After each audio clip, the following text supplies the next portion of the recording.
Merci. Alors, en voyant le thème, le double thème de ces rencontres, à savoir l'Europe et contre la haine, je me disais qu'il y avait une autre italienne qui aurait peut-être mieux convenu à cette présentation, qui est Sibilla Aleramo, qui est une grande figure du féminisme italien et qui déjà, elle est de la génération qui précède Elsa Morante, qui déjà pensait beaucoup à l'Europe, et à la fois sur un plan culturel et sur un plan politique. Bon, ce sera pour une autre fois.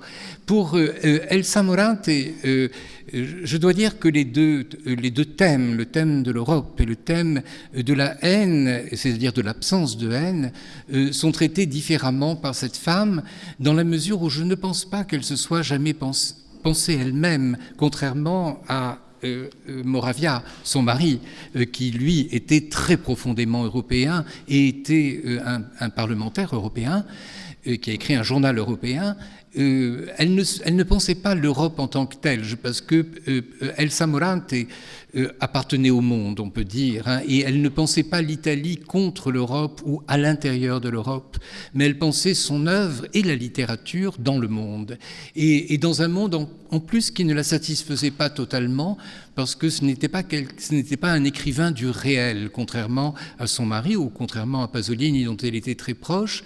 C'était quelqu'un qui construisait véritablement son œuvre dans une idée de l'absolu, et la littérature pour elle ne pouvait pas être un témoignage ni politique, ni psychologique, ni familial, ne pouvait pas être un témoignage, c'était nécessairement une transfiguration, et ce qui rend difficile d'ailleurs la lecture de son œuvre, même si, j'ai vu que parmi les livres qui sont mis en vente, il y a bien sûr son livre le plus célèbre, qui est la Storia, et livre qui a été très profondément critiqué, il a été incroyablement éreinté à la sortie, malgré le succès considérable qu'il a eu en Italie et dans le monde. C'est un livre qui a été critiqué parce que le ton qu'elle avait était un ton qui ne convenait pas aux historiens, qui ne convenait pas aux militants politiques, aux activistes, parce qu'elle avait un ton poétique tout simplement, mais elle voulait décrire la guerre, donc telle qu'elle ne l'avait pas vraiment connue, mais la guerre telle qu'elle la connaissait, à travers le destin d'une juive qui n'était pas elle-même, mais qui était sa mère en réalité, sa mère sur laquelle elle fantasme, parce qu'elle-même était juive, Elsa Morante, par sa mère justement, mais ce n'a pas été véritablement son destin. Alors je vais rapidement essayer de suivre le parcours d'Elsa Morante pour ceux, en tous les cas, qui ne le connaissent pas ou ne connaissent pas très précisément. Tout commence par un mystère dans la vie d'Elsa Morante, qui est le mystère de sa naissance et surtout de son père, puisqu'elle a toujours menti sur sa date de naissance. Elle s'est fait naître toute sa vie en 1918, alors qu'elle était née en 1912, mais ce n'est pas anodin, ça veut dire qu'elle se venait naître après la guerre, après la Première Guerre. Elle est née avant la Première Guerre, et surtout, elle n'a jamais dit la vérité sur son père. Son père n'était pas son père. Son père, Augusto Morante, le père officiel, était en réalité un homme qui ne pouvait pas avoir de rapport sexuel avec une femme, aucun rapport sexuel du tout, et qui a demandé à son meilleur ami de faire des enfants à sa femme. Donc toute la famille Morante, c'est-à-dire Elsa Morante, et ses deux frères et sa sœur, sont tous les enfants de quelqu'un qui s'appelle Francesco Lomonaco, qui était donc le meilleur ami de la famille, et sur lequel Elsa Morante a écrit très vite quand elle était petite fille. Elsa Morante a commencé à écrire enfant, et elle écrivait sur cet oncle. Bien sûr, il était comme toujours le meilleur ami de la famille et présenté comme à l'oncle, et qui était en vérité son père. Fait biographique extrêmement important, parce que toute son œuvre portera sur le mystère de la paternité, et surtout son premier livre, Mensonges et sortilèges, livre qui est apparu juste après la guerre, qui est, comme le titre l'indique, mensonge, c'est le mensonge familial, et sortilège porte justement sur une naissance cachée. D'ailleurs, un des personnages s'appelle Lomonaco, c'est-à-dire a le nom de son propre père, son père biologique. Et si l'on voit les les deux autres grands romans, si on exclut la Storia, les deux autres grands romans qui vont venir, c'est-à-dire L'île d'Arturo et Aracelli, qui est son dernier livre, qui se passe en Espagne en partie. Les deux livres portent sur le mystère du père, et le père est homosexuel dans les deux cas. Le père de Arturo, le grand secret de Arturo, c'est que son père est homosexuel et qu'il le découvre au cours du livre, au cours de sa vie bien sûr, et donc au cours du livre. Et Aracelli aussi est le portrait d'un homosexuel.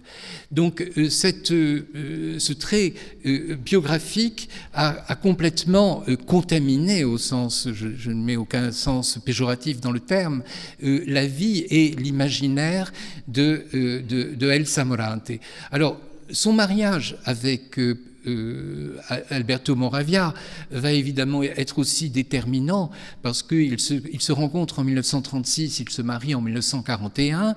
C'est un couple qui ne s'entend absolument pas, qui ne s'entendra jamais au cours de leur vie, mais qui en même temps, tous les deux ont besoin l'un de l'autre. Moravia, que moi-même j'ai rencontré plusieurs fois, parce que je l'ai traduit, il était encore vivant, m'a dit, comme il a dit à la plupart de ses interlocuteurs, qu'au fond, on se trompait quand on faisait de lui-même, Moravia, le plus grand écrivain italien, que le plus grand romancier, il le mettait au masculin, c'est Elsa Morante. Et je pense que ce n'était pas de la fausse modestie, c'était une profonde conviction. Il n'empêche que Elsa Morante, durant toute sa vie, a souffert d'être Madame Moravia. Et elle entrait dans des fureurs terribles quand, accompagnant son mari, qui souvent c'était lui qui était invité dans des voyages officiels, et elle l'accompagnait, elle était furieuse quand on la présentait comme Madame Moravia, parce que bien sûr, son œuvre se suffisait à elle-même et n'avait pas besoin d'être qualifiée par rapport à celle de son mari.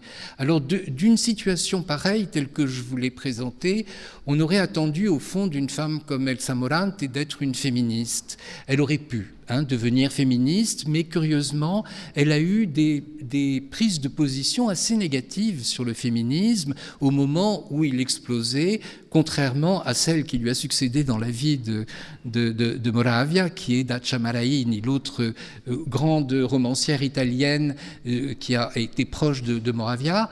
Et elle, par contre, a été profondément engagée dans le féminisme et d'ailleurs aussi dans la lutte pour l'Europe, pour une Italie antifasciste. Alors évidemment, pour la plupart des Italiens, prendre position pour l'Europe, et en ce moment ça résonne particulièrement étant donné les moments que vive l'Italie actuellement, prendre position pour l'Europe, c'est lutter contre le fascisme. Ça ne fait absolument aucun doute. Chaque fois qu'un écrivain italien se bat pour l'Europe, c'est pour lutter contre le nationalisme, lutter contre la xénophobie, autant de thèmes qui sont malheureusement soutenus, défendus et triomphants actuellement en Italie. Donc on peut imaginer que peut-être actuellement Elsa Morante serait plus engagée. Par contre, l'autre thème, le thème de la haine, est un thème évidemment, alors là, très profondément morantien, au sens où elle est une pacifiste sans aucun doute, dans tous ses livres. C'est-à-dire que un des livres les plus importants de Elsa Morante est un tout petit livre qui s'appelle « Pour ou contre la bombe atomique », qui n'est pas simplement un texte contre le nucléaire. Son mari s'est beaucoup engagé dans la lutte contre le nucléaire, mais alors lui de manière tout à fait pratique. Il était hostile non seulement à la bombe, mais il était aussi hostile à l'usage du nucléaire, donc actuellement il serait très concerné par tous les débats concernant l'énergie. Elle était tournée vers une sorte de pacifisme universel, qui était absolument fondamental et que l'on retrouve dans tous ces textes.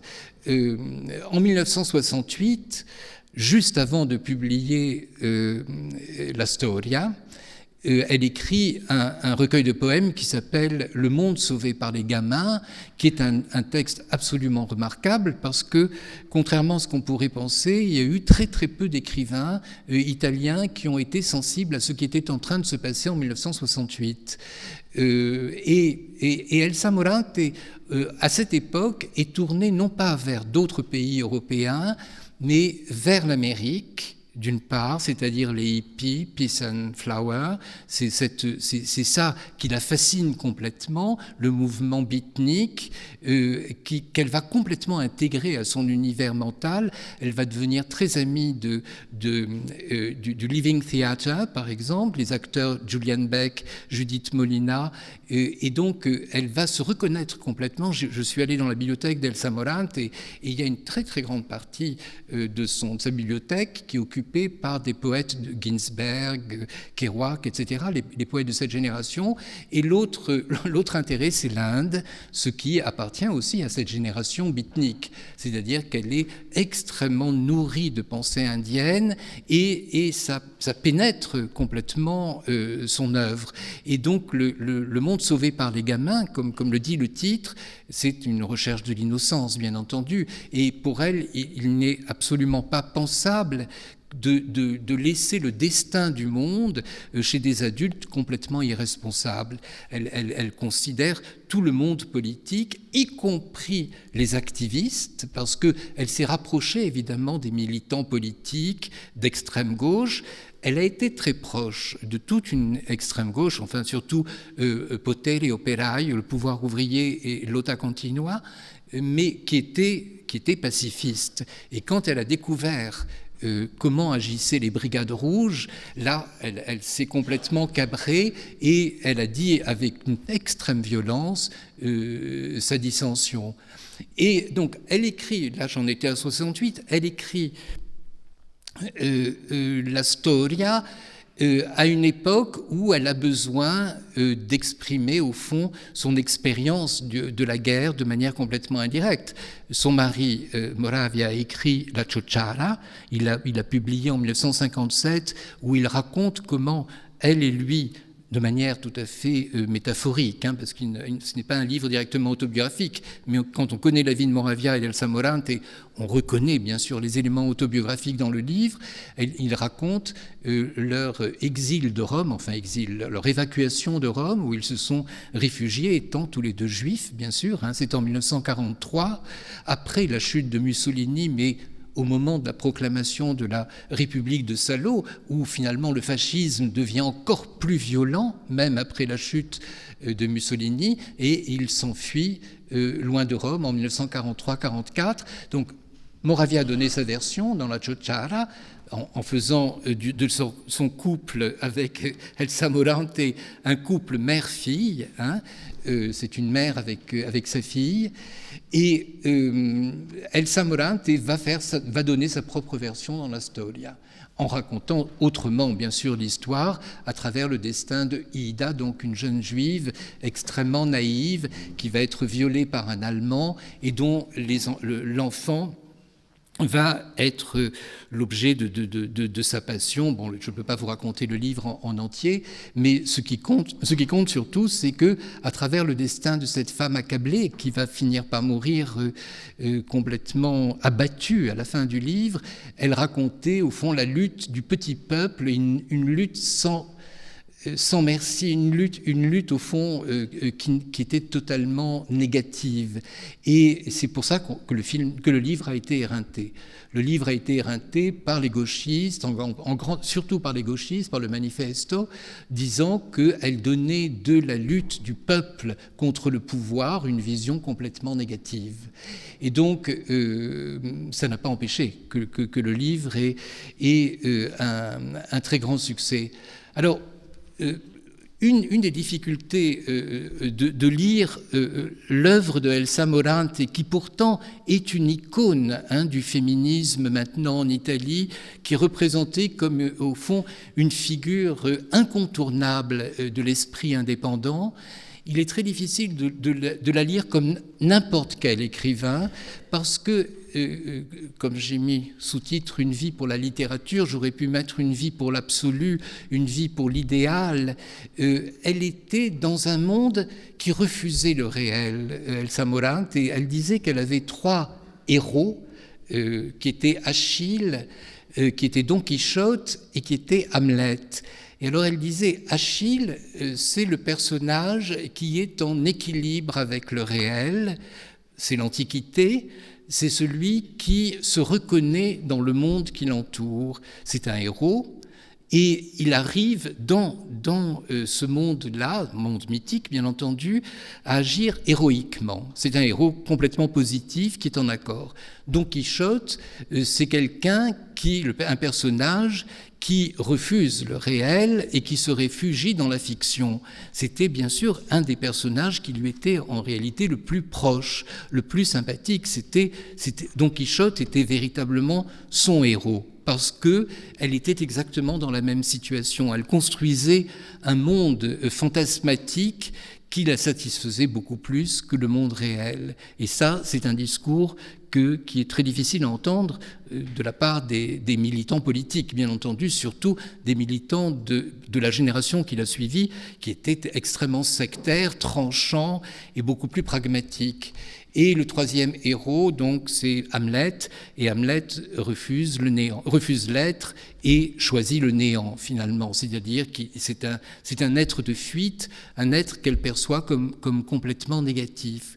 Et cette vision, vous voyez, du monde montre qu'elle-même était extrêmement lucide dans sa position. C'était une femme extrêmement orgueilleuse qui avait des jugements très tranchants sur les autres écrivains, sur les autres êtres, mais en même temps qui mettait dans l'œuvre littéraire ce qu'il y avait de plus profond et de plus essentiel. C'est-à-dire qu'elle pensait que la littérature définissait un monde qui, au fond, échappait à la politique. Alors, ce qui est très, très surprenant, c'est que ceux qui réfléchissaient le plus profondément à la politique allaient la voir, étaient proches d'elle. Je parle des militants, bien entendu, qui n'étaient pas les militants tueurs, qui n'étaient pas les militants qui mettaient des bombes, etc., les autres. Et là, récemment, on vient de publier en Italie sa correspondance avec un militant qui s'appelle Goffredo Fofi, qui était un des plus, disons, intellectuels, des plus intelligents, des plus nuancés des militants gauchistes, et on voit, au l'entente très profonde qu'elle pouvait avoir avec ce type d'intervenants politiques et dont elle se sentait proche. Voilà, donc je conclus là. Et le paradoxe, encore une fois, de cette œuvre, et pour moi c'est très troublant, c'est de voir qu'elle a une sorte de pérennité en Italie que n'ont pas eu les écrivains de sa génération, même Pasolini. Pasolini, ce qui tient, ce sont sa poésie, c'est vrai, et ses textes politiques, mais ils sont critiqués. Critiqués pour des raisons diverses. Et Moravia entre dans un long purgatoire, malheureusement, alors que Elsa Morante a encore une vigueur et une vitalité étonnante, parce qu'elle avait une position de poète face au réel. Elle n'allait pas dans les manifestations, elle ne prenait pas la parole dans les journaux, et malgré tout, sa parole a fini par tenir bon. Voilà.